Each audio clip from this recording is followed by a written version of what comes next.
औज़ुबिल्लाहिमिनश्शैतानिर्रजीम बिस्मिल्लाहिर्रहमानिर्रहीम। Real talk with Jibran में जिब्रान असर की तरफ से तमाम सुनने वालों को अस्सलाम वालेकुम।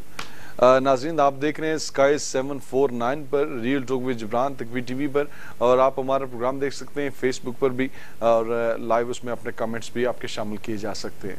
नाज़रीन, बात करें सबसे पहले अगर कोरोना वायरस की, तो कोरोना वायरस ने इस वक्त दुनिया को अपनी लपेट में लिया हुआ है। पिछले 1 महीने से ज़्यादा अरसा गुजरता जा रहा है और उसके बावजूद इस मामले को पूरी तरह से कंट्रोल नहीं किया जा सक रहा, बल्कि जिस तरह की अभी भी कोई कोशिशें की जा रही हैं, उन कोशिशों में जो मेन कोशिश है उसके बारे में यही किया जा रहा है कि ज़्यादा से ज़्यादा एहतियात बरती जाए और ज़्यादा से ज़्यादा सोशल डिस्टेंसिंग की जाए। अगर आपको किसी भी किस्म की कोई अलामात मौजूद हैं, तो आपके लिए बेहतर ये है कि आप अपने लिए, अपनी फैमिली के लिए और बाकी लोगों के लिए बेहतरी का सोचते हुए अपने आप को सेल्फ आइसोलेशन में रखें, और यही सेल्फ आइसोलेशन इस वक्त इसका इलाज समझी जाती है। बरतानवी प्राइम मिनिस्टर इस वक्त खुद इंटेंसिव केयर में मौजूद हैं, और इसी हवाले से जब बाकी अगर देखा जाए तो बाकी बरतानिया में भी हॉस्पिटल्स में कोरोना वायरस के मरीजों की तादाद में मुसलसल इजाफा होता जा रहा है। इस वक्त अगर हम नंबर्स की बात करें तो नंबर्स की बात भी काफ़ी हद तक आगे जा चुकी है। अगर मैं सबसे पहले अगर आपको सिर्फ बरतानिया के नंबर्स की बात करूं तो बरतानिया में से कोई तादाद 5000 के करीब पहुंच चुकी है, जबकि 5000 के करीब बरतानिया में तादाद पहुंच चुकी है। जबकि अगर पाकिस्तान की बात करें तो पाकिस्तान में इसको 54 अफराद कोरोना वायरस से अपनी जान गंवा बैठे हैं, जबकि 429 अफराद रिकवर किए जा चुके हैं। जो मोस्ट रिसेंटली 3000 लोगों के टेस्ट किए गए, उन 3000 लोगों में से 500 लोग कोरोना वायरस में पॉजिटिव सामने आए हैं। अब अगर एवरेज अगर ये आ रही है सामने टेस्टिंग के बाद, तो इसी तरह की अगर एवरेज का सोचा जाए तो जब बरतानिया में इस तरह की टेस्ट किट्स मौजूद होंगी और इस तरह से उसकी एवरेज निकाली जाएगी, तो फिर उसके बाद कितना बड़ा नुकसान हो सकता है ये यकीनन आने वाला वक्त ही बताएगा। लेकिन इस वक्त उसके हवाले से एहतियाती तदाबीर पे लोगों को एम्फसाइज किया जा रहा है कि आप मैक्सिमम सोशल डिस्टेंसिंग करें, घर में बहुत ज़रूरी काम है उसकी वजह से बाहर निकलें, बसूरत दीगर घर से बाहर निकलने की कोशिश ना करें। और जिस वक्त आप घर में मौजूद हैं तो अपने टाइम को अच्छे तरीके से यूटिलाइज करें, मैक्सिमम कोशिश करें अपने हाथ धोने की। जब घर में दाखिल हूँ तो उस वक्त आपके हाथ धोने की जो एक रवायत है, इसको एहतियाती तदबीर के तौर पर इस्तेमाल करते हुए मजीद एफिशिएंसी के जरिए से इसको इस्तेमाल करने की जरूरत है। इस वक्त अगर टोटल तादाद देखी जाए कोरोना वायरस से इफेक्टिव होने वालों की, तो वो तादाद जो पिछले हफ्ते जब हम बात कर रहे थे आपसे तो उस वक्त 9 लाख थी, जो इस वक्त तादाद 13,81,014 अफराद तक पहुंच चुकी है। जबकि जो रिकवर होने वाले हैं वो 2,92,973 हैं, जबकि 78,269 अफराद लुकमाए अजल बन चुके हैं। अगर इसी तरह से बात करें पाकिस्तान में, तो पाकिस्तान में टोटल 4005 केसेस सामने आ चुके हैं, जिनमें 54 अफराद वफात पा चुके हैं, जबकि 429 अफराद इसमें रिकवर हो चुके हैं। जबकि यूनाइटेड स्टेट्स ऑफ अमेरिका की अगर बात करें तो अमेरिका में इस वक्त 3,77,792 अफराद मुतासर हुए हैं इससे कोरोना वायरस से, जिनमें 19,985 अफराद रिकवर हो चुके हैं, जबकि हलाकतों की तादाद 11,816 तक पहुंच चुकी है। इसी तरह से अगर बरतानिया की बात करें तो बरतानिया में 55,242 अफराद कोरोना वायरस से मुतासर हो चुके हैं, जबकि हलाकतों की तादाद 6,159 तक पहुंच चुकी है। पिछले हफ्ते जब हमारा प्रोग्राम हो रहा था ट्यूसडे को, उस वक्त ये तादाद 1,408 थी, और आज के दिन इसकी तादाद में 5,000 का तकरीबन इजाफा हो चुका है। इसको 6,159 अफराद लुकमाए अजल बन चुके हैं। ये बीमारी जिस तरह से फैल रही है और जिस तरह से सोसाइटीज़ में इस बीमारी का फैलाव जारी है, उस वजह से एहतियाती तदाबीर के लिए कितना ज़रूरी है एहतियाती तदाबीर करना, वो मेरे ख्याल में इस नंबरिंग से हमें अंदाज़ा हो जाना चाहिए कि हमें किस तरह से एहतियात करनी चाहिए। ग्लव्स का इस्तेमाल करें, हैंड सैनिटाइजर्स अपने पास मौजूद रखें, उसका इस्तेमाल करें, फेशियल मास्क अपने पास मौजूद रखें, उसका इस्तेमाल करें। अगर मास्क नहीं मिल रहे तो कोशिश करें अपने चेहरे को ढांप के रखने की, किसी भी तरह से, लेकिन उसको ढांप के रखने की कोशिश ज़रूर करें। अगर आप में किसी किस्म के सिम्टम मौजूद हैं तो वो चीज़ें आपके लिए ज़्यादा कारगर साबित हो सकती हैं, ज़्यादा यूज़फुल हैं, और आपको उन चीज़ों पर ज़्यादा तवज्जो देनी चाहिए। इसी तरह से अगर इसको बात करें नाज़रीन, तो पिछले दिनों वोल्सल में जो एक बरतानवी नर्स खातून थी वो अपनी जान गंवा चुकी, जो गुज़िश्ता एक दहाई से ज़्यादा से नर्स के फ़राइज़ सरअंजाम दे रहे थे, हॉस्पिटल में मरीज़ों का ख्याल रख रहे थे। इसी तरह से कोरोना के मरीज़ों का ख्याल रखते रखते वो अपनी ज़िंदगी गंवा चुकी। इसी तरह से लूटन में एक पाकिस्तानी निजात काउंसलर वो भी कोरोना वायरस का विक्टिम हो चुके होकर अपनी जान गंवा चुकी हैं। इसी तरह से मुसलसल अमवात में इजाफा हो रहा है और इस अमवात में इजाफे में जो मिनिमम एज इसके तक सामने आई है वो 13 साल का वो नौजवान लड़का है जो लंदन से था और 13 साल से लेकर 90 साल और 90 साल प्लस तक ये लोग सामने आ चुके हैं जो लोग अपनी ज़िंदगी गंवा चुके हैं। इसके बाद अगर बात करें स्पेन की, तो स्पेन में तादाद 1,40,511 थी जो कन्फर्म्ड केसेस थे। नाज़रीन ये कन्फर्म्ड केसेस वो हैं जो टेस्ट करने के बाद सामने आ रहे हैं कि टेस्ट करने के बाद मालूम पड़ रहा है कि कितने लोग इसमें कन्फर्म हो चुके हैं ये केसेस, जबकि उनमें से रिकवरी की तादाद 43,201 43,208 जबकि 13,897 अफराद लुकमाए अजल बन चुके हैं। इसी तरह से अगर इटली की बात करें तो इटली में नंबर ऑफ डेथ इस वक्त सबसे ज़्यादा है और वो तादाद 1,35,586 अफराद कन्फर्म केसेस हैं, जबकि 24,392 अफराद रिकवर हो चुके हैं, जबकि 17,127 अफराद लुकमाए अजल बन चुके हैं। अब जिस वक्त कन्फर्म केसेस की तादाद 1,35,000 है और रिकवर्ड की तादाद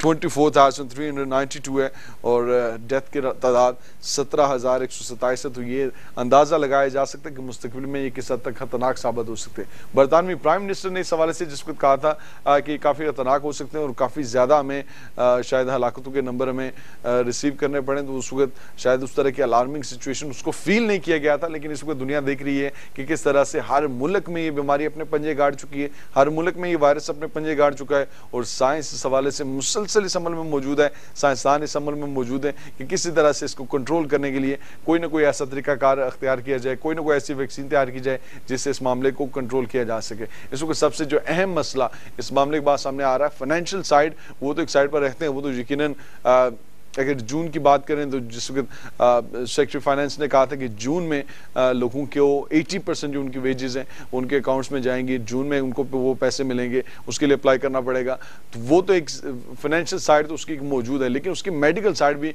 बहुत ज़्यादा ऑफ स्टेक है, बहुत ज़्यादा रिस्क पर है। और उसके साथ साथ फाइनेंशियली की अगर बात करें तो इसको लोगों के लिए सबसे बड़ा जो मसला है वो इस वक्त खाने पीने की अशिया का है। पहले पैनिक बाइंग हुई, पैनिक बाइंग के बाद मुसलसल प्राइसेस अप रहीं और अभी तक कई जगहों पर मुसलसल प्राइसेस अप मौजूद हैं, प्राइसेस की राइजिंग जो है वो उस तरह से मौजूद है जिस पर यकीनन कार्रवाई की जा रही हैं। और आपसे भी ये रिक्वेस्ट की जाती है कि अगर आपको इस तरह कोई इतला मौजूद है तो काइंडली कोशिश ये करें कि उसको कंसर्न अथॉरिटी जो मौजूद है, प्राइस कंट्रोल कमेटीज़ की कोई अथॉरिटी जो मौजूद हैं उन तक इन बातों को पहुंचाएं। कई लोगों को जुर्माने हो चुके हैं और बाकी लोग जो इस वक्त प्राइस हाइकिंग कर रहे हैं उनके खिलाफ भी ताकि बेहतर तरीके से कार्रवाई हो सके। इस वक्त सबसे जो अहम मसला है वो अहम मसला उन अफराद का है जिन अफराद के लिए आइसोलेशन तो डिक्लेयर कर दी गई लेकिन उसके बाद उनके खाने पीने का कोई बंदोबस्त नहीं है। इस हवाले से मुख्तलिफ तंजीमें, मुख्तलिफ फूड बैंक्स इस वक्त अपना किरदार अदा कर रहे हैं। इस्लामिक हेल्प उसमें सफ़े अव्वल में अपना किरदार अदा कर रहा है, सुल्तान बहु ट्रस्ट उसमें सफ़े अव्वल में अपना किरदार अदा कर रहा है।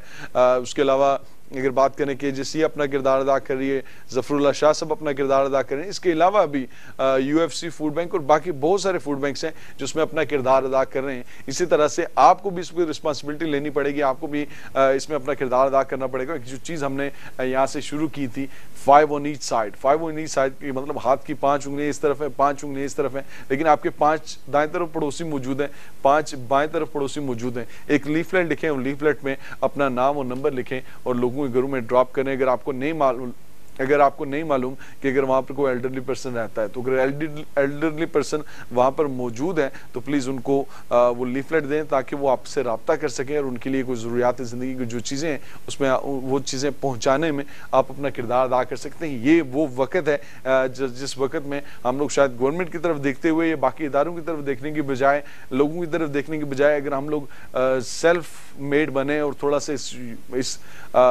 इस कम्युनिटी को, थोड़ा सा जो हमारी सोसाइटी है, इस सोसाइटी को रिफॉर्म करने की कोशिश करें, तो इस अहम मसले के दौरान हम लोग अपना बड़ा वाज़ेह और बड़ा भरपूर किरदार अदा कर सकते हैं। लेकिन उसके लिए यकीनन 5 on each की जो एफर्ट है वो हर बंदे को अडाप्ट करनी पड़ेगी और हर बंदे को वो जिम्मेदारी ज़रूर लेनी पड़ेगी। नाज़रीन, इसके अलावा हम कोरोना वायरस के अलावा हम बात करेंगे मकबूजा कश्मीर में इस वक्त हलाकतों का सिलसिला जारी है। 9 अफराद को मकबूजा कश्मीर में शहीद कर दिया गया है। सारी दुनिया इस वक्त लॉकडाउन में मसरूफ है, जबकि कश्मीरियों को फिर घरों से निकाल कर शहीद किया जा रहा है। कश्मीरियों के घर जलाए जा रहे हैं और कश्मीरियों को फिर पाबंदे सलासिल किया जा रहा है। एक तरफ कोरोना वायरस की वजह से लॉकडाउन मौजूद है, दूसरी तरफ लोगों के बच्चों को जिनको अगवा किया गया था, जिसकी रिपोर्ट भारतीय मीडिया पर भी चल चुकी है, और इंडिया की खवातीन की उस तंजीम ने जिस रिपोर्ट को शाया किया था 13 से 14 हज़ार बच्चों का, उन बच्चों में से वो बच्चे निकाल कर उनको फेक इनकाउंटर्स में उन लोगों को शहीद करके तो फिर उसी तरह का एक जो इंसानियत सो सलूक है वो मकबूजा कश्मीर में जारी है। और जिस वक्त पूरी दुनिया लॉकडाउन में नहीं थी, उस वक्त कश्मीर लॉकडाउन में था, लेकिन उस लॉकडाउन की तवज्जो नहीं दी गई। इस वक्त पूरी की पूरी दुनिया लॉकडाउन में, लेकिन मकबूजा कश्मीर में लॉकडाउन के साथ साथ हलाकतों का सिलसिला भी जारी हो चुका है। कुपवाड़ा करन सेक्टर में थोड़ी देर पहले की हमारी इतलात ये है कि उस वक्त भी वहाँ पर एक मार्का जारी था। जो लोग बगावत कर रहे हैं उस भारत के मकबूजा काबज होने की और उसके कब्जे के खिलाफ जो लोग बगावत कर रहे हैं, उनमें और भारतीय आर्मी में मार्का हुआ, जिनमें 13 भारतीय फौजियों के हलाक होने की भी इतलात मौसूल हो रही हैं। मुसलसल इतलात मौसूल होती हैं और जैसे आपको मजीद अपडेट्स मिलती हैं हम इंशाल्लाह उससे आपको ज़रूर आगाह करेंगे। नाज़रीन, इसके अलावा हम बात करेंगे पाकिस्तान में होने वाले शुगर क्राइसिस पे इन्वेस्टिगेशन की। मेडिकल का क्राइसिस आया, अद्वियात की कीमतों का क्राइसिस आया, उस पर इन्वेस्टिगेशन हुई, लेकिन वो इन्वेस्टिगेशन पाया तकमील तक नहीं पहुँच सकी। लेकिन इस वक्त जो शुगर माफिया और जो गंदम माफिया था, क्योंकि जो गंदम पाकिस्तान के पास मौजूद थी उसको एक्सपोर्ट किया गया, एक्सपोर्ट करने के बाद में फिर इंपोर्ट किया गया। इसी तरह से जो चीनी मौजूद थी, पाकिस्तान अपनी ज़रूरत से 1000 टन ज़्यादा चीनी पैदा करता है और वो ज़्यादा चीनी पैदा करने के बावजूद पाकिस्तान में मसनूई किल्लत पैदा की गई। और मसनूई किल्लत से किस किस को फ़ायदा हुआ, किस तरह से फ़ायदा हुआ, उसके हवाले से रिपोर्ट मंजर आम पर आ चुकी है। इस हवाले से हमारे साथ सीनियर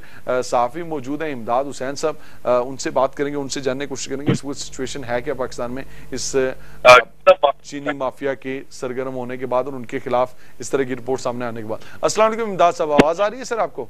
जी वालेकुम अस्सलाम जबरान साहब। इमदाद साहब, बहुत शुक्रिया आपका वक्त देने के लिए। इमदाद साहब, जहांगीर तरीन साहब का नाम आता है जिसको चीनी की बात की जाती है, शुगर माफिया की बात की जाती है, शुगर कार्टल्स की बात की जाती है कि 20% उनके पास है, लेकिन उनके अलावा भी बहुत सारे लोग मौजूद हैं जिनके पास चीनी के काफ़ी ज़खायर मौजूद हैं और ये ज़खायर उसी तरह से इस्तेमाल करते हैं जिस तरह पिछले दौरे हुकूमत में उन्होंने 20 अरब की सब्सिडी ली थी। इस हुकूमत में भी उन्होंने सब्सिडी लेने की कोशिश की, लेकिन सब्सिडी लेने के बाद इस पर इन्वेस्टिगेशन हुई और इसकी रिपोर्ट सामने आ गई। आपके ख्याल में इस वक्त शुगर माफिया के खिलाफ जो रिपोर्ट सामने आई है और जो वजीर आजम पाकिस्तान को थ्रेट किया गया है इस हवाले से, जो इन्वेस्टिगेटिव एजेंसीज थे उनको जिस हवाले से थ्रेट किया गया है, तो आपके ख्याल में ये अमल को पाया तकमील तक पहुंच पाएगा? जी देखिए, ये जो भी मीरा इमरान खान ने जो कदम उठाया है, मैं आमतौर पर अवाम इसको एक जुर्रतमंदाना कदम करार दे रही है कि कोई तो ऐसा हुक्मरान आया है कि जिसने ऐसे लोगों को कि जो अवाम को दोनों हाथों से लूटना अपना फर्ज वलीन समझते हैं, उनको बेनकाब किया है। हत्ता कि उसके लिस्ट के अंदर उसके अपने दोस्त भी शामिल हैं। और जैसा कि आज भी आप अपडेट्स देख रहे हैं, उसके दोस्तों ने उसके खिलाफ एक महाज कायम कर दिया है, तो टीवी पर आकर जो है वो उसको भी गुफ्तगू कर रहे हैं, बजाय इसके कि वो ये वजाहत करें कि आखिरकार ये सारी स्टोरी उनकी तरफ से क्या है। तस्वीर का दूसरा रुख बताने की बजाय वो उन्होंने वज़ीर आज़म पाकिस्तान इमरान खान पर तनकीद शुरू कर दी है और तरह तरह की बातें। लेकिन अवामी तौर पर जो पजीराई इस रिपोर्ट को मिल रही है, वो एक बड़ी अहम बात है कि वज़ीर आज़म पाकिस्तान ने एक ऐसा कदम उठाया है। हम आमतौर पर जबरान साहब ये सुनते थे कि अगर ऊपर वाला ठीक हो गया तो सब ठीक हो जाते थे, ठीक है ना जी। तो अब अगर ऊपर वाला ठीक होने की तरफ आया है तो अब उसको तनकीद का निशाना बनाना, और खास तौर पे कुछ ऐसा मीडिया कि जिसको आमतौर पे मखसूस मीडिया का नाम दिया जाता है, वो इस तरह से हुकूमत को बताना चाह रहा है कि शायद हुकूमत अभी चंद ही लम्हों में गिरने वाली है। और इमरान खान साहब की रिपोर्ट के आने के बाद हुकूमत जो है वो सख्त मुश्किल में है। सर, नून लीग रिपोर्ट लाने के बाद इस्तीफे की भी बात कर रही है इस सिलसिले में कि इमरान खान का एक जरूरतमंदाना कदम है। आज तक पाकिस्तान की तारीख में ऐसा कभी नहीं हुआ कि किसी ने कोई ऐसी रिपोर्ट जिसमें करप्शन के सबके हाथ रंगे हों और उसमें उसके अपने दोस्त भी हुक्मरान जमात के शामिल हों, उसको सरेआम जो है वो इस तरह से ओपन किया हो। तो ये एक अच्छा कदम है। और इसमें ये भी जहाँ पीटीआई के लोगों के नाम आ रहे हैं, तो आपको ये भी यहाँ बताता चला जाऊं, और आप सबको ये भी बखूबी इल्म है, मेरे से ज्यादा बाखबर साथी हैं आप, तो एक चौधरी मुनीर साहब भी हैं। जी एग्जैक्टली, मैं यही सवाल साहब जो है जी वो समझी हैं साबिक हुक्मरान मियां मोहम्मद नवाज शरीफ साहब को। मरियम सफदर की जो बेटी है वो उनके बेटे के साथ ब्याही हुई है, और उन पर तफात और तहाइफ की इतनी बारिश की गई है साबका हुकूमत में, ये शुगर माफिया उसके आगे कुछ भी नहीं है। लाहौर का प्राइम लोकेशन का जो फ्लैटिस होटल है वो उनको तोहफे में दे दिया गया। एयरपोर्ट जो इस्लामाबाद का नाकस तामीर जिसकी बातें सामने आ रही हैं, उसकी भी तामीर का ठेका जो है वो चौधरी मुनीर साहब को दिया गया। और इसके अलावा भी कई उनके जो है ना तफात की जो और उकरबा परवीन की मिसालें हैं जो चौधरी मुनीर साहब के नाम लिखी जा चुकी हैं। तो ये सारे लोग जो हैं, अब अगर कोई वक्त आ गया है कि इनको बेनकाब किया जाए, तो मैं एक साथी होने के वजह से इस बात की भरपूर जो है वो तायद करता हूँ, हमायत करता हूँ। और मैं ये कहना चाहता हूँ कि ऐसे तमाम लोग जो पाकिस्तान की गरीब, मजबूर और बेकस अवाम को लूटने में मसरूफ हैं और अपनी तिजोरियां भरने में मसरूफ है, उनको बेनकाब करना चाहिए। इमदाद हुसैन साहब, अगर बात करें तो पाकिस्तान में वज़ीर-ए-आज़म इमरान खान साहब हुकूमत में आने से पहले भी और हुकूमत में आने के बाद भी मुसलसल इल्ज़ामात लगाते रहे लोगों पर। इल्ज़ामात में पहला केस है जिसकी रिपोर्ट सामने आई है। अब इल्ज़ामात लगाने के बाद वो सारे लोग आहिस्ता आहिस्ता जेलों से बाहर निकलते गए। अब रिपोर्ट आने के बाद भी आंदा ये तो नहीं होगा कि बाद में वो जो 19-20 का, जिस तरह जहांगीर खान तरीन साहब ने भी कहा कि 19-20 के मेरे तल्लुकात खराब हुए हैं, बाद में दोबारा 20 पे आ जाएंगे। बाद में यही तो नहीं होगा कि सारों के साथ फिर एक और मुफाहमत हो जाएगी। देखिए जी, पाकिस्तान की जो हिस्ट्री है और ख़ास तौर पे जो अदलिया की हिस्ट्री है, वो तो आज अभी अप्रैल का महीना चल रहा है और आपको पता है कि अप्रैल 1979 में पाकिस्तान की अदलिया ने क्या किरदार अदा किया था।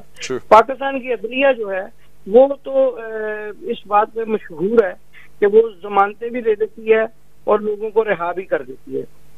असल बात तो ये है कि किसी भी शख्स ने एक ऐसा कदम तो उठाया है, कुछ लोग ऐसे लोग जो उसके साथ रहे हैं, जो उसके दोस्त हैं, उनको भी सामने अवाम के सामने खड़ा कर दिया है।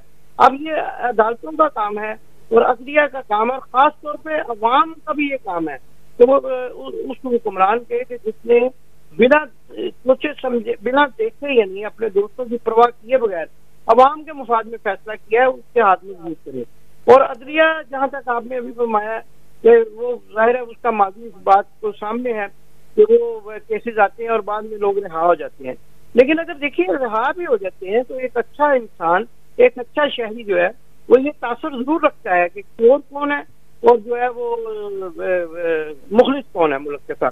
तो ये कोई मतलब अब वज़ीर-ए-आज़म का काम नहीं है कि वो, हम जब अखबारात में रिपोर्टिंग करते थे तो हम रिपोर्ट करते थे और बाकी जो कानून नाफिज करने वाले इदारे हैं वो उन लोगों को पकड़ते थे। वो हमारा काम तो नहीं होता था उनको गिरफ्तार करवाना या सजाएं दिलवाना, सजाएं दिलवाना या उनको गिरफ्तार करना और उनको उनके किरदार के अंजाम तक पहुंचाना, ये आला अदालतों का काम है। और ये मुझे उम्मीद है कि अब अदालतें भी जो है मैं क्या थोड़ी सी जरा इसकी टेक्निकल पॉइंट्स पे आ जाऊं कि अगर प्रोसिक्यूशन जो है वो यकीनन इदारों का काम होता है कि उसकी चीज को किस तरह से रिप्रेजेंट करते हैं अदालतों में जाके, वो इदारे सारे हुकूमत के अंडर आते हैं।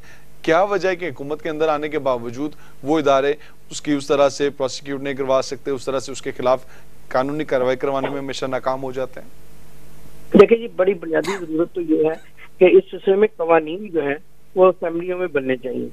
असेंबलियों में जो कवानीन बनते हैं, अदारों ने उन्हीं कवानीन की तशरीह करते हुए फैसले देने होते हैं। लेकिन फिर भी जो है अदालतों का ये काम है कि जब उनके सामने ये सारे कोई ऐसा कानून तो मौजूद नहीं होता जो कहता है कि ठीक है आपकी रिपोर्ट आ गई, इसके बावजूद आप रिहा हो सकते हो। तो यकीनन उसमें कुछ इदारों की अपनी गलतियां भी तो होती होंगी जिसको केस प्रेजेंट नहीं कर सकते होंगे शायद अच्छी तरह अदलिया के सामने। आप समझते हैं कि अदलिया ज्यादा इसमें कसूरवार है?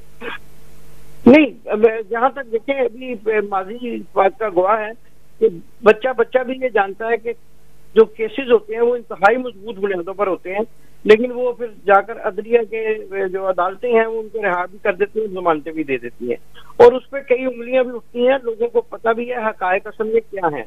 और मेरा जो जाती तज़किया यही है कि जितना भी मर्जी केस मजबूत हो, अदालतों में जो है वो ऐसे जराए जो है वो असरअंदाज हो जाते हैं कि जो मुल्ज़िम को जो है उसकी सजा से बचाने में कामयाब हो जाती हैं। तो अदालतों में अदालतें इस सिलसिले में अपना एक मशहूरी रखती हैं। पाकिस्तान की अदालतें खासतौर पे मैं नाम लूँ तो शायद तौहीन अदालत के जुम्मन में ना आ जाए, Lahore high court, Islamabad high court तो इस सिलसिले में बहुत मशहूर है।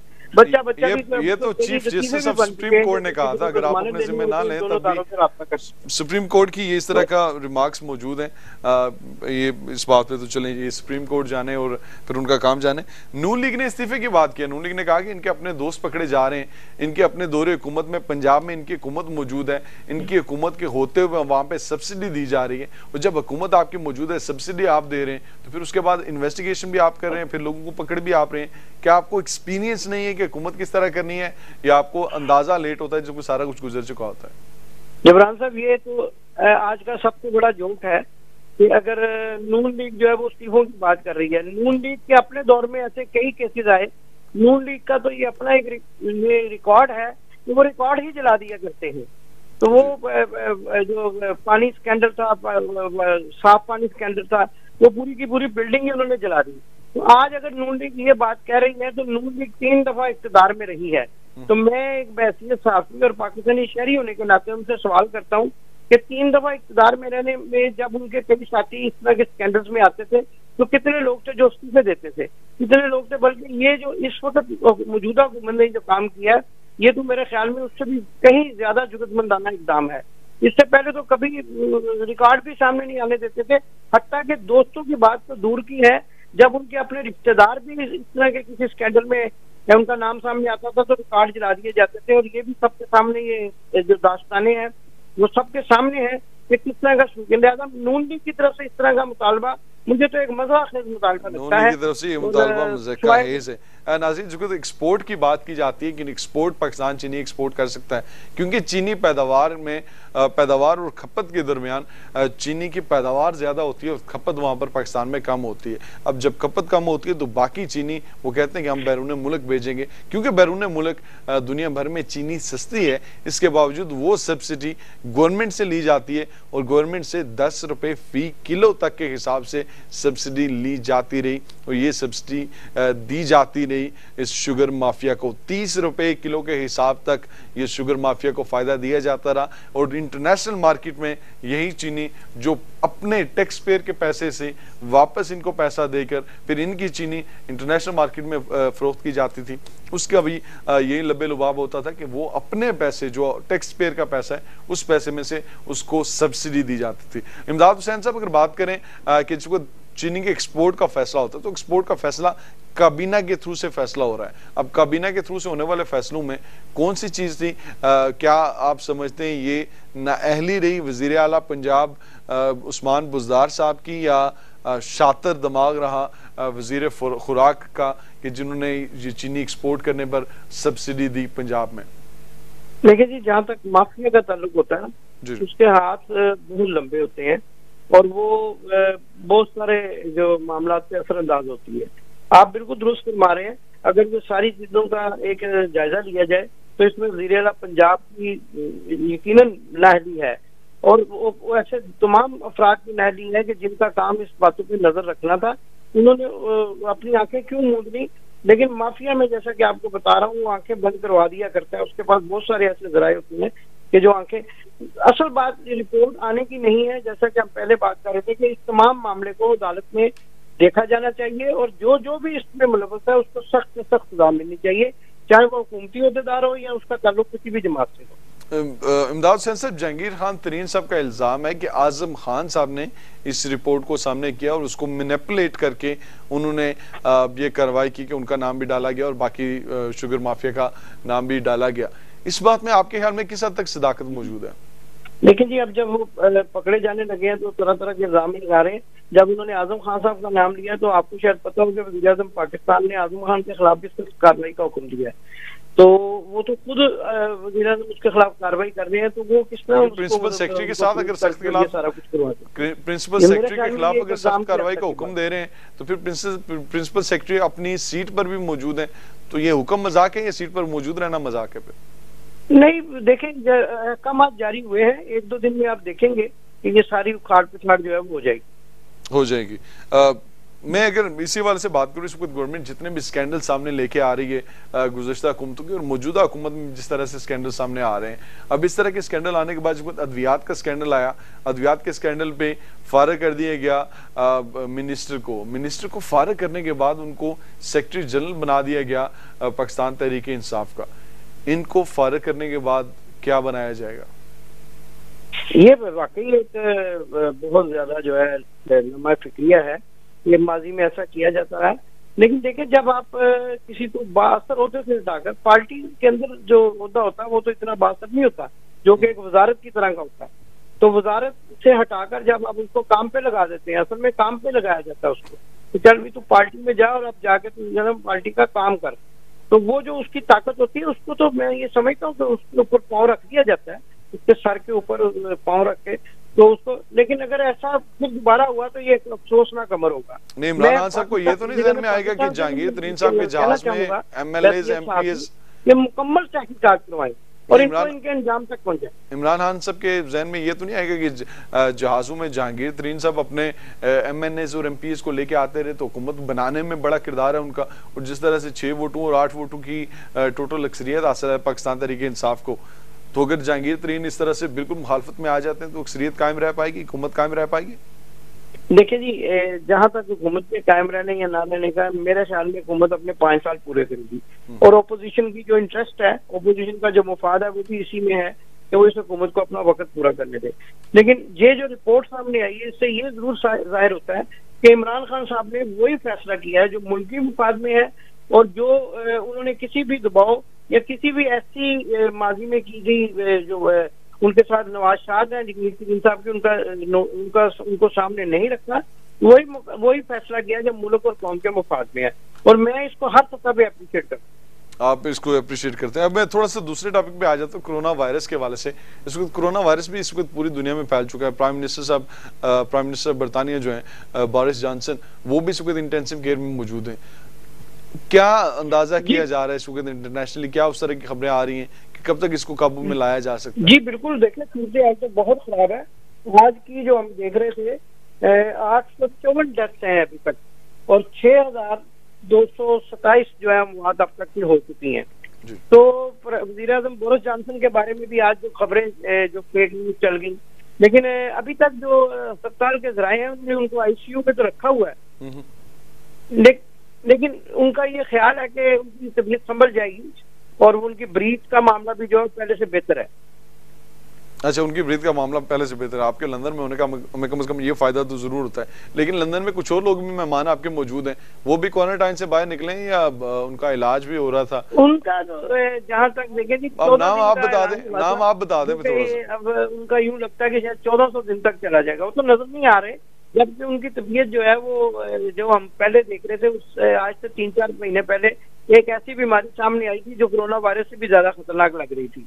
तो वो ऐसे गायब हुए हैं, उनके डॉक्टर भी ऐसे गायब हुए हैं, और वो लोग भी जिनको अपना इलाज करवा रहे थे वो भी गायब हो गए मंत्री से।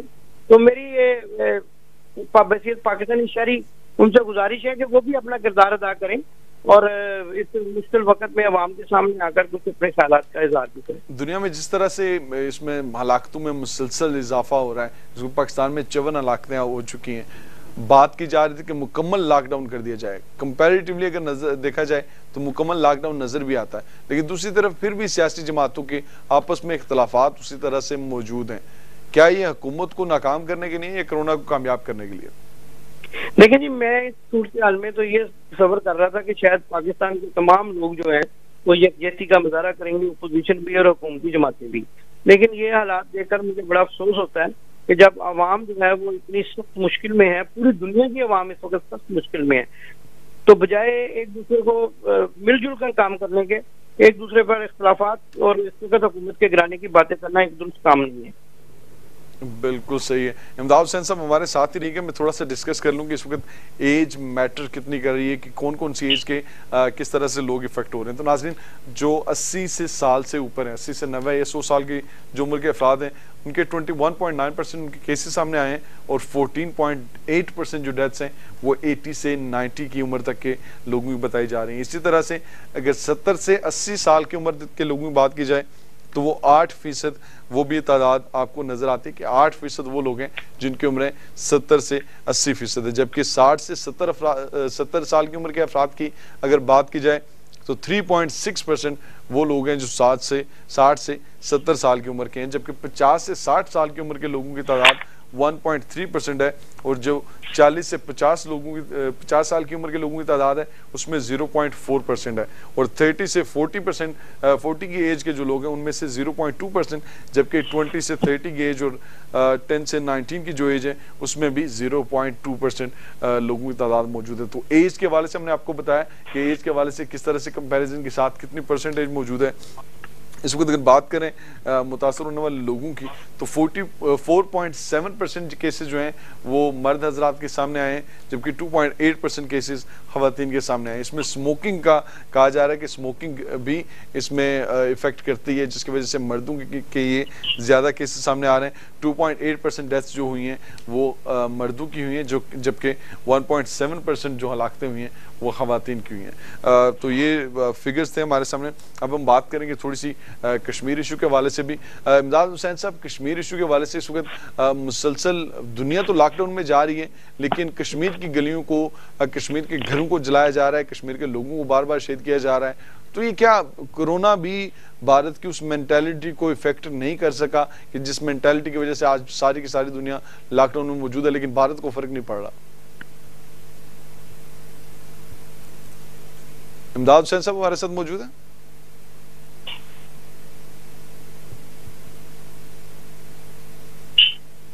इमदाद हुसैन साहब, आवाज आ रही है सर आपको?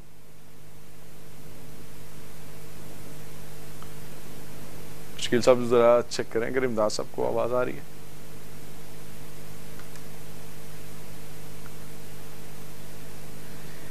इमदाद साहब आवाज आ रही है सर आपको? जिब्रान साहब, आप जरा मेहरबानी करके अपना सवाल दोहरा दें। मैं सवाल दोबारा रिपीट कर देता हूँ। इस वक्त मकबूजा कश्मीर में 9 कश्मीरी जवानों को फिर शहीद कर दिया गया, लोगों के घर जला दिए गए, लोगों पर फिर वो तशद्दुद का अमल शुरू हो चुका है।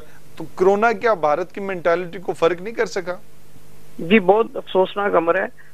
कश्मीर में तो कोरोना से पहले से ही लॉकडाउन जो है वो जारी था, और अब ये होना तो ये चाहिए था कि दुनिया भर की तमाम कम्युनिटीज जो हैं वो इस बात पे मुत्तफिक है कि कोरोना एक ऐसा आया कि जिससे हलाकतें इतनी हुई हैं, तो लोगों को अपने उन अमाल से यानी तौबा करनी चाहिए थी। खासतौर पे हिंदुस्तान के जो हुक्मरान हैं उनको तो ये सोचना चाहिए था कि इस वक्त ये सूरत हाल है कि उनके अपने साथ भी कुछ हो सकता है। लेकिन आज जो 9 शहादतें हमने सुनी तो इंतहाई अफसोस हुआ कि हुकूमत जो हिंद है वो अपने उसी इकदाम को और उसी जुल्म सितम को बरकरार रखे हुए है, और नहत्ते कश्मीरी जो पहले ही बेचारे, अभी देखें दुनिया भर में जहां जहां भी कोरोना की वायरस चली है, ऐसे तमाम ममालिक जहां गुर्बत है, लोग उनकी हेल्प कर रहे हैं, उनकी मदद कर रहे हैं, लेकिन अभी तक हिंदू जहनियत और मोदी की जो टेररिज्म की जो जहनियत है वो अभी तक काबू में नहीं आ रही है, और वो लोगों का जो खून चूसने और उनको खून पीने का जो अमल है उसको जारी रखे हुए है।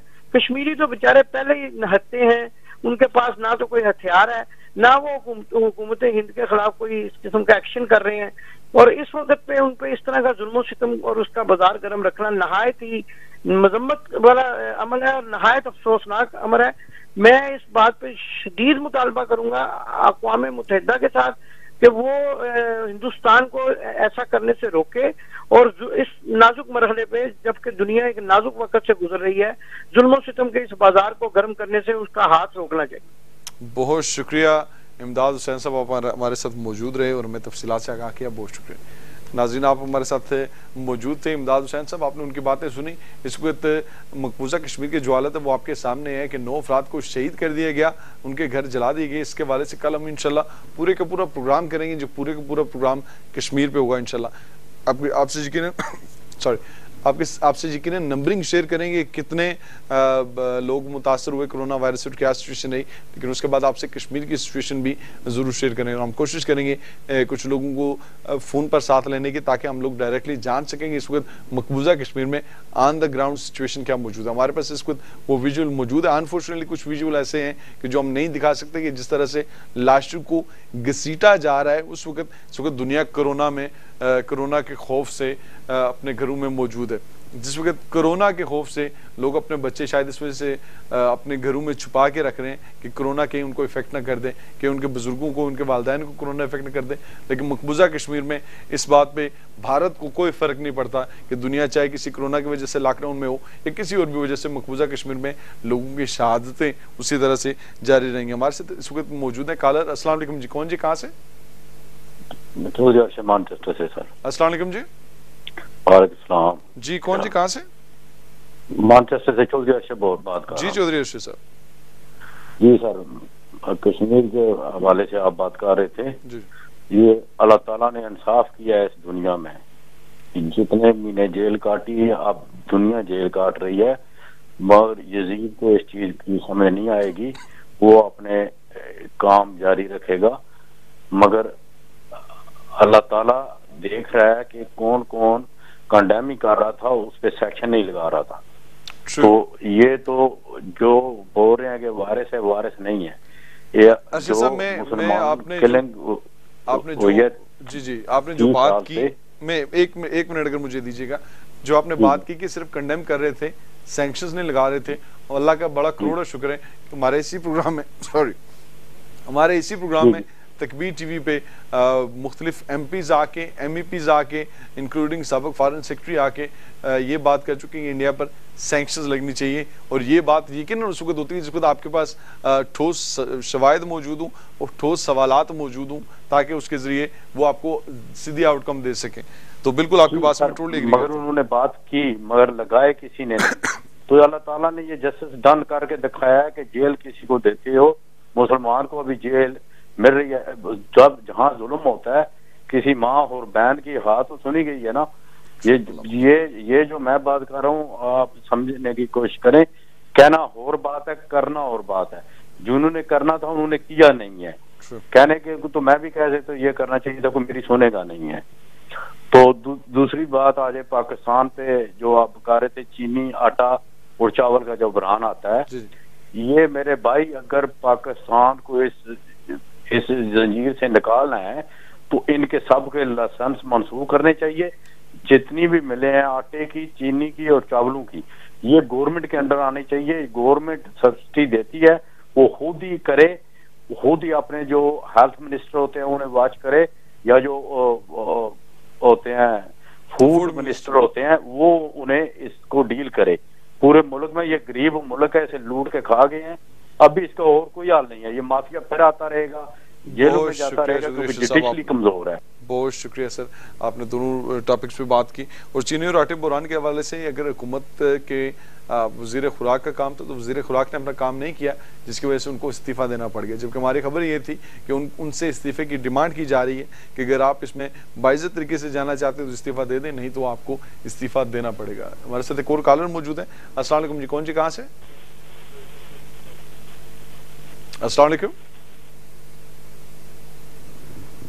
शकील साहब। अस्सलाम वालेकुम जी। अस्सलाम वालेकुम सर, वो काट गई थी। जी वालेकुम सलाम जी। जब तक नाम बताएं। कमजोर है आपके मुल्क की, ये कभी भी ताकतवर नहीं रही और ना ही आगे से रहेगी। ये करप्ट लोग होते हैं जो जुडिशरी के जज होते हैं, ये क्रिमिनल को प्रॉपर पनिशमेंट नहीं देते, अगर देते हैं उसमें लूप छोड़ते हैं।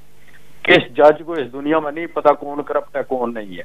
अगर हम मेरे जैसे और आप जैसे आदमी को पता है कि ये आदमी फलां किधर से आया था, कौन है, कहाँ से ये पैसा लेके आया, तो जजों को नहीं पता। जजों को हमसे 10 गुना ज्यादा पता होता है, सिर्फ ये बिक जाते हैं। जिस मुल्क की जुडिशरी कमजोर होगी वो मुल्क कभी सक्सीड नहीं करेगा। तो ये तो मेरी तजवीज है, जो 2-3 चीजें मीडिया की सुनता आपको, अगर ये इमरान खान तक बातें पहुंचाई जाए कि इसको काबू करने के लिए जुडिशरी कुछ नहीं करेगी, ये बिकने वाले लोग हैं। आप सर क्या नाम बताया सर आपने? करके गवर्नमेंट के अंडर ये इदारे किए जाएं, जितने भी है खुराक के इदारे, ये गवर्नमेंट चलाए नेक्स्ट 10 ईयर, तो मुल्क में कामयाबी होगी, वरना इसके अलावा चलाए और ये नहीं हो सकती है। ये चीनी माफिया के हाथों से, इस खुराक माफिया के हाथों से इन चीजों को बाहर निकाला जाए। बहुत शुक्रिया जी। हमारे साथ एक और कॉलर मौजूद है जी। अस्सलाम वालेकुम। कौन जी, कहाँ से? अस्सलाम वालेकुम जी। हेलो, वालेकुम सलाम जी। वालेकुम सलाम जी। हेलो जुबरान साहब, मेरी आवाज आ रही है आपको? जी जी बिल्कुल आ रही है सर। हेलो, ये मैंने खबरों में सुना है कि पंजाब असेंबली में करारदाद पेश की गई है कि इमरान खान मुस्तफी हों के, क्योंकि वो ये जो ये वायरल इन्फेक्शन को कंट्रोल करने में नाकाम रहे हैं और उनकी पॉलिसी भी खासी क्लियर नहीं है। तो I think is very good comment के ये इमरान खान ने बहुत देर से इस मामले को सीरियसली लिया है और अभी तक पाकिस्तान में ये बीमारी फैल रही है। तो आई थिंक इमरान खान को जरा इस मामले को ज्यादा सीरियसली लेना चाहिए। बहुत शुक्रिया जी। अगर सड़कों की हालत देखी जाए पाकिस्तान के अंदर, अगर सड़कों की हालत देखी जाए आज़ाद कश्मीर के अंदर, तो वहाँ पे तो सच्ची बात है लोगों को घरों में कंट्रोल रखने के लिए और घरों के अंदर महदूद रखने के लिए बहुत कुछ किया जा रहा है। लेकिन अगर ये पोलिटिकल राइट है, पोलिटिकल राइट में जमहूरी राइट जो भी इस्तेमाल करना चाहिए उसको पूरा आके अब देखते हैं उस पर क्या आउटकम आती है। अस्सलाम वालेकुम जी। कौन जी, कहाँ से? अस्सलाम वालेकुम जी। वालेकुम सलाम वरहमतुल्लाह वबरकातुहू। मोहतरम फाज़िल नौजवान, बड़ा शुक्रिया आपका, बड़ा खूबसूरत मौजू रखा। खलीफा उमर बिन अब्दुल अजीज से किसी ने शिकायत की मौलवी साहब ने कि आपका बेटा नमाज नहीं पढ़ता, तो आपने इरशाद फरमाया मेरे बेटे का सर मुंडवा कर शहर मक्का की गलियों में फेरा जाए, लोगों को मालूम हो जाए, ताकि बादशाह वक्त के बेटे ने हुक्म नहीं माना, सजा है। ये एक दफा इस्तीफा देना, दूसरी जगह लगा जाना, ये मतलब है करप्शन को परवान देना, हमायत करना।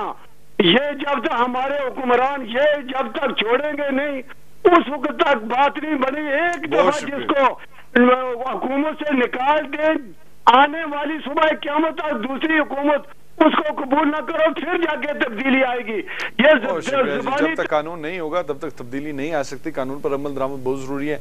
माजरत चाहता हूँ खान साहब, मैं आपकी ज्यादा देर बात नहीं सुन सका क्योंकि हमारे पास टोटली लास्ट 2 मिनट्स रहते हैं और 2 मिनट्स में हमें प्रोग्राम वाइंड अप करना है। तमाम लोग जिन्होंने कॉल की उनका बहुत शुक्रिया। नाज़रीन इंशाल्लाह हमारा प्रोग्राम देखते रहिए, लेकिन कुछ चीज़ें जो इस वक्त करने की ज़रूरत है। इस वक्त वो वक्त नहीं है कि हम अपने आप को मुआशरे से आइसोलेट कर लें। इस वक्त वो वक्त है कि हम अपने आप को, अपने इस मुआशरे को हम दोबारा से रिफॉर्म कर लें। और मुआशरे को रिफॉर्म करने के लिए 5 on each की अगर पॉलिसी पे चलें, हर बंदा अपने घर से दाएं तरफ 5 के घर और बाएं तरफ 5 के घर, अगर उनकी जिम्मेदारी ले ले, अगर वहां पर कोई शायद आपको एक आध केस मिल जाए कोई एल्डरली पर्सन का, अगर उसको खाना प्रोवाइड कर दे, अगर उसको ज़रूरियात ज़िंदगी में से कोई चीज़ जो आपके घर में 5 लोगों के लिए मौजूद होती है उसमें अगर एक छठे के लिए का इजाफा कर दे, तो फिर यकीन करें एक सोसाइटी बेहतर हो जाएगी। और कोरोना वायरस से जब हम सारे लोग इस सारे मामले से बाहर निकलेंगे तो फिर हमें वो सारों को अपना अपना और अपने पड़ोसियों का वो राइट, 5 on the right और 5 on the left का वो एहसास मौजूद रहेगा। और वही चीज़ हमें दोबारा से उस मुआशरे का बेहतरीन शहरी बना सकती है जिस मुआशरे को मल्टीकल्चरल सोसाइटी कहते हैं। अब मल्टीकल्चरल सोसाइटी में बैक टू वही टाइम कि जिस वक्त इंसान कहता था कि शायद मैं किसी पर डिपेंड नहीं करता, मैं इंडिपेंडेंट हूँ, और हमें शायद यही कुछ पढ़ाया जाता रहा यहाँ पे भी कि हम शायद बहुत इंडिपेंडेंट हो चुके हैं। लेकिन आज एहसास हुआ कि ये इंडिपेंडेंस नहीं है, हम सारे एक दूसरे पर